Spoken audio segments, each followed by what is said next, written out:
శ్రీమాత్రే నమః. శ్రీ గురుభ్యో నమః. నేను మీ నేమాని మహాలక్ష్మి, విజయనగరం నుంచి. మంత్రిణీ దండినీ దేవ్యో ప్రోక్తే నామ సహస్రకే నతు శ్రీలలితాదేవ్యా ప్రోక్తం నామ సహస్రకం. తత్ర మే సంశయో జాతో హయగ్రీవదయానిదే కిం వా త్వయా విస్మృతం తత్ జ్ఞాత్వా వా సముపేక్షితం.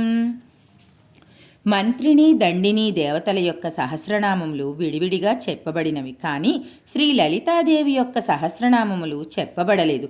రాజాధికారమునకు ఉపయోగించు ఆలోచనములను యుక్తియుక్తముగా చేయుట తన విధిగా కలది మంత్రిని అని చెప్పబడును. మంత్రి పదవి కలది. ఈమెనే తంత్రములయందు రాజశ్యామల అని అందురు. దండించునది దండిని అని చెప్పబడును. దండినియే వారాహిగా చెప్పబడినది. వీరిద్దరి సహస్రములు చెప్పితివి, కానీ లలితా సహస్రనామము నీచే చెప్పబడలేదు కదా. ఓ దయాసాగర, హయగ్రీవ, లలితా సహస్రనామము చెప్పకపోవటయందు నాకొక సందేహము కలిగినది. నీచే మరువబడినదా ఏమి, లేదా తెలిసి కూడా నీచే ఉపేక్షింపబడినదా? సంశయము 4 విధములుగా ఉండును. 1 నీవు మరిచిపోతివి అనుకొనుట.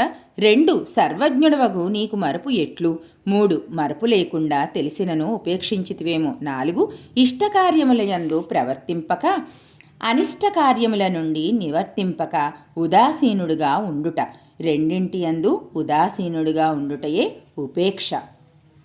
ఈ విధముగా వారాహి సహస్రనామం గురించి, రాజశ్యామల సహస్రనామం గురించి వివరించితివి, కానీ నాకు లలితా సహస్రనామమును ఇంకా ఎందుకు వివరించలేదు అని సంశయాన్ని తెలియచేస్తూ ఇప్పుడు లలితా సహస్రనామం వివరించడానికి గల కారణాన్ని తెలియచేస్తున్నారు. శ్రీమాత్రే నమః. శ్రీ గురుభ్యో నమః.